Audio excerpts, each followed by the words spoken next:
Welcome into Duval Daily, presented by GenJag.com. I'm Jordan DeLugo. Thank you so much for tuning in here on Thursday, October 24th. Jaguars and Packers just a few sleeps away. Huge game for your Jacksonville Jaguars, who are currently 2-5, desperate to get that third win of the season, avoid falling to 2-6 with a gauntlet of games ahead of them. They're hosting the Packers, and they're desperate for a win. Green Bay Packers, on the other hand, not nearly as desperate. They are 5-2, coming off a big victory over Jaguars division rivals, the Houston Texans. But the Packers are in an incredibly competitive division in the NFC North, and the NFC is tough. It's going to be tough to make the playoffs, so they've got to stay vigilant and keep continuing to win games as well, because the NFC North is just filled with teams that are winning football games, right? We're going to get into matchups to watch here. I'm excited for it. I think that on paper, the Packers have a massive advantage against the Jaguars. When you look at a lot of the advanced stats, when you look at the basic stats, when you look at the wins and losses columns, when you look at coaching, there's a lot of advantages for the Packers. There absolutely are. But the Jaguars have a lot of talent, and they have an opportunity to go get a win, a premier win against a really good football team, and kind of get this season back on track. You get to 3-5, and you are right there in the thick of things. You fall to 2-6, and that uphill climb looks a lot steeper, right? So we're going to dive into this. Really appreciate y'all tuning in. If you enjoy the content, please like, subscribe, hit that notification bell. You can also check out genjag.com/shop, pick up some new Duval gear, become a channel member here on YouTube, get access to some cool perks. Really appreciate y'all supporting the channel. Means the world. So, Trayvon Walker versus Zach Tom, I think is huge. The Jaguars, the way they do their defensive line, Trayvon Walker lines up almost exclusively on the defensive left side, offensive right side. Josh Hines-Allen does the opposite, right? Defensive right side, offensive left side. So Trayvon Walker versus Zach Tom is super interesting to me for a few reasons. Zach Tom is fantastic. Fantastic pass protecting athlete, Zach Tom is. But Zach Tom is not one of the bigger, more physical tackles in this league. He's not. Was a little undersized coming out, about 300 pounds. Is this the type of tackle that Trayvon Walker could potentially give trouble with his bull rush and working off of that bull rush? We're going to find out. I can't wait to see it because it's good on good over there. Trayvon Walker versus Zach Tom. And then it's also good on good Josh Hines-Allen versus Rasheed Walker. I think Josh Hines-Allen should have the advantage against Rasheed Walker, and I think he needs to have a big game. Right. The reason I'm so interested in Trayvon Walker versus Zach Tom is really because of the stylistic difference in their physical abilities. Zach Tom, he's a tough son of a gun, no doubt about it. And he's a great football player. But Trayvon Walker has the physical strength advantage. He should, at least. But then when you talk about Josh Hines-Allen versus Rasheed Walker on the other side, I think Josh Hines-Allen should really have the advantage. Rasheed Walker's a good football player. Josh Hines-Allen is better. These two need to do well in these money situations for the Jaguars because the Packers have a great offense. They absolutely do. And they have talent everywhere. So where can you find places that you have the advantage? If Trayvon Walker and Josh Hines-Allen can do their thing, they're going to give the Jaguars defense a chance. Jaguars linebackers versus misdirection. I think the Packers are going to try to confuse the Jaguars linebackers and secondary as a whole, safeties as well. Can Foye Oluokun, if he gets back out there, kind of steady things out there in coverage? Can Devin Lloyd, Ventrell Miller do a little bit better job in coverage than they have been doing lately? You really hope so. I think both guys have been really good against the run. Ventrell's been lights out against the run. Devin Lloyd's been pretty darn good against the run. Both of them struggle in coverage. Go watch the tape. That's how it's been. I think, in fact, Devin is better in coverage than Ventrell. And that's not saying a whole lot. Ventrell's better as a run support player. So it'll be interesting to see how they're deployed if Foye Oluokun is healthy. But I think the Packers are going to give you a lot of eye candy. A lot of moving parts, and it's going to be a big, big test for these Jaguars linebackers. I think the linebackers might, if they play well, that could be one of the keys to winning this football game. But I'm not necessarily counting on those guys to do a great job in coverage outside of Foye if he's able to play. Darnell Savage and Jarian Jones, whoever is in the slot more, probably both guys will be in the slot at times at nickel, versus Jaden Reed. The Packers have an incredibly diverse group of skill position players and receivers. You talk about Jaden Reed, Dontavion Wicks, Christian Watson, Romeo Doubs. But Jaden Reed is their number one guy, and he lines up in the slot 75+% of the time. And so you're going to see whoever's in that nickel. The Jaguars play a lot of man coverage. They're going to have a big test against Jaden Reed, who he isn't the biggest, but he's also not a small guy. Like, he's 5'11", close to 200 pounds. So he can play with a little bit of strength, but he's also incredibly quick and fast. Great hands. That's a tough assignment. Really tough assignment for whoever's out there at nickel. Andre Cisco versus Jordan Love. Andre Cisco's got to feel where Jordan Love is trying to attack. He's got to be able to read his eyes. Jordan Love's going to be trying to manipulate the safeties, going to be trying to create passing windows. He's going to take shots. He's going to take opportunities. Can Andre Cisco eliminate those down the field? The last couple weeks, he's been doing that a lot more than you saw early on in the year. Can Andre Cisco play like, kind of peak Andre Cisco? If he can, that's going to give the Jaguars a much better chance in this game. But I think Andre Cisco versus Jordan Love, the matchup of eye manipulation, shoulder manipulation, can Andre Cisco be where he needs to be when he needs to be there to disrupt the downfield passing game?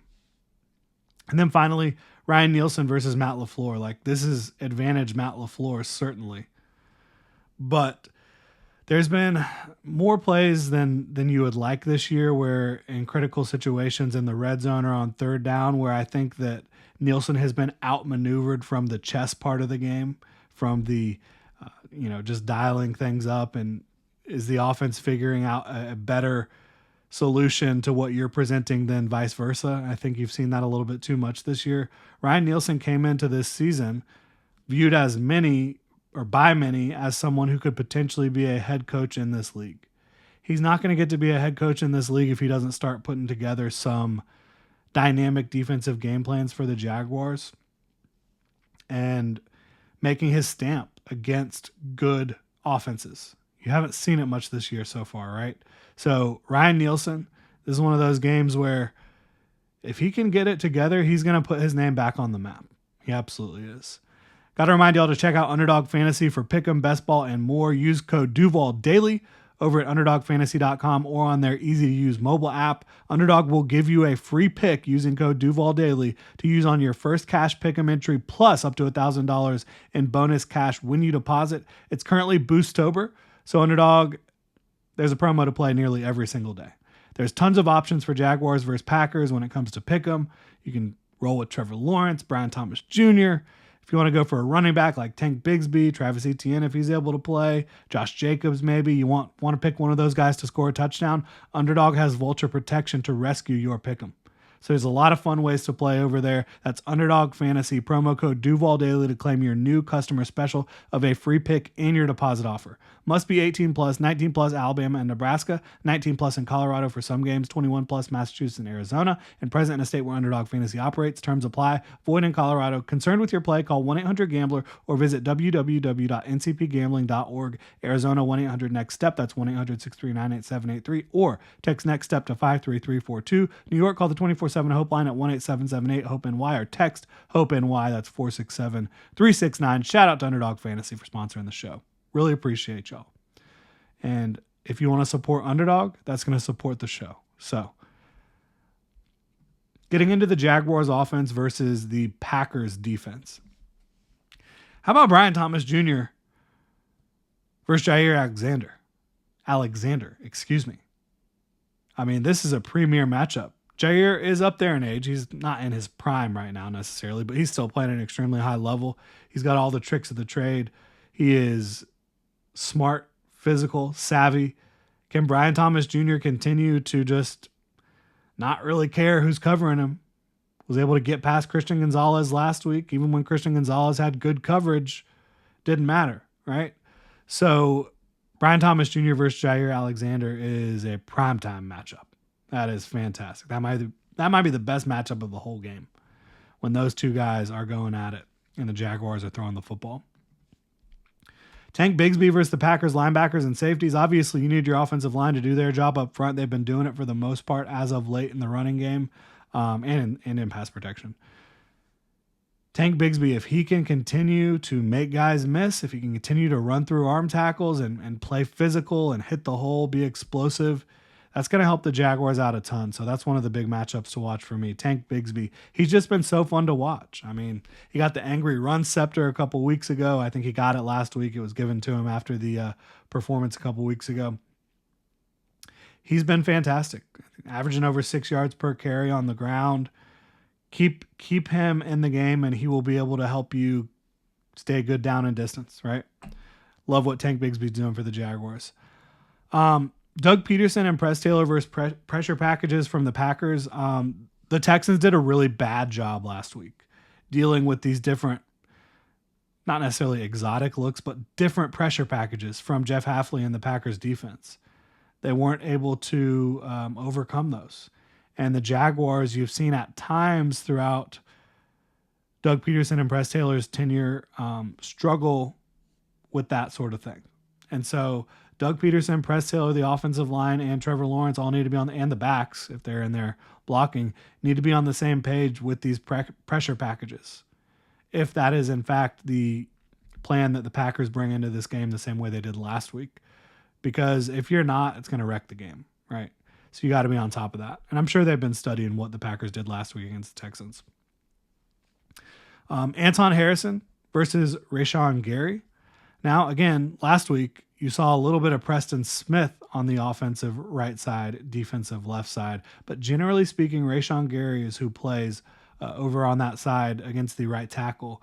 And he's not had his best year so far, but he had a good week last week, and he's physically gifted as anybody out there at edge. And Anton Harrison, he has been playing better football. Last week, did a great job. 3 out of the last 4 weeks has done a great job. When he struggled, it was against Montez Sweat. And Rashawn Gary has every bit of the talent that Montez Sweat has. So that's a big test for Anton Harrison. It continues to show that he is taking steps and strides in his second year. Everybody on offense versus Xavier McKinney, you got to know where he is. And the Packers defense, they run a lot of different stuff. Their primary looks are cover 3 and cover 1, but you also see plenty of cover 2. You also see quarters. You see a lot from this group. So knowing where Xavier McKinney is critical for Trevor Lawrence. It's critical for everyone because he's a walking turnover right now. He's a playmaker. He's a fantastic football player. So everybody on the Jaguars offense IDing where Xavier McKinney is on a given play because they'll move him around and making sure that he's not going to wreck your play. And of course, I am excited to watch Trevor Lawrence play football against the Green Bay Packers defense. Trevor has played very good football 3 games in a row. It was a little bit up and down before that. I think you're seeing him playing better football, coinciding with the offensive line, having more cohesion and playing better up front. If he can play Trevor Lawrence brand of football and the Jaguars offensive weapons around him, don't literally drop the ball, they're going to have a chance, in my opinion, to be competitive in this game against the Green Bay Packers. So I'm excited to watch Trevor Lawrence play. He's been so dynamic passing the ball deep down the field. He's looking a lot more comfortable, feeling pressure, evading pressure, stepping up in the pocket, knowing when to roll out, knowing when to take off and go get it. He's just looking like a $55 million quarterback over the last 3 weeks, which is very exciting. Can he do it against the Green Bay Packers, one of the best teams in football, in Jacksonville, in front of the hometown fans? It's going to be a huge test. Can't wait to see how it plays out. Really appreciate y'all tuning in. If you enjoy the content, please like, subscribe, hit that notification bell. You can also check out genjag.com/shop, pick up some new Duval gear, become a channel member here on YouTube. Y'all have a good one.